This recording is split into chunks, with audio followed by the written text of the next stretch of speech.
નમસ્કાર દર્શક મિત્રો, હું છું રૂપલ વણિજિયા. સંપૂર્ણ ન્યૂઝમાં આપનું સ્વાગત છે. કાંકરેજ તાલુકા ભાજપની વર્કશોપ બેઠક ગુકોલી હાઈસ્કૂલ ખાતે યોજાઈ હતી. આ કાર્યક્રમમાં સૌપ્રથમ તાલુકા ભાજપ પ્રમુખ ઈશ્વરભાઈ પટેલે મહેમાનોનું શાબ્દોથી સ્વાગત કર્યું હતું. ત્યારબાદ મહેમાનો દ્વારા દીપ પ્રાગટ્ય કરી કાર્યક્રમને ખુલ્લો મૂકવામાં આવ્યો હતો.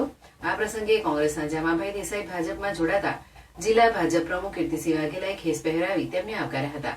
ત્યારબાદ નમો એપ સરળ એપ ડાઉનલોડ કરવા માટેની જાણકારી ભરતસિંહ વાઘેલા દ્વારા અપાઈ હતી. જિલ્લા ભાજપ પ્રમુખ કીર્તિસિંહ વાઘેલા દુનિયાની સૌથી મોટી પાર્ટી ભારતીય જનતા પાર્ટી છે, એટલે ચૂંટણી ટૂંક સમયમાં જાહેર કરવામાં આવી રહી છે. કાંકરેજ તાલુકાના દરેક લાભાર્થીઓને રૂબરૂ મળવાનું દરેક કાર્યકર્તાઓને જણાવ્યું હતું.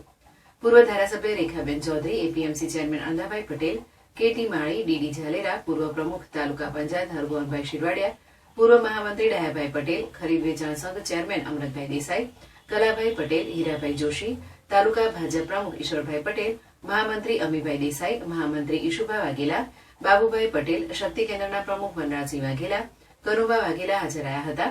આ કાર્યક્રમમાં આભાર વ્યક્ત દિનેશભાઈ ઠક્કર દ્વારા કરવામાં આવ્યો હતો. કાર્યક્રમના અંતે સૌએ ભોજન લીધું હતું.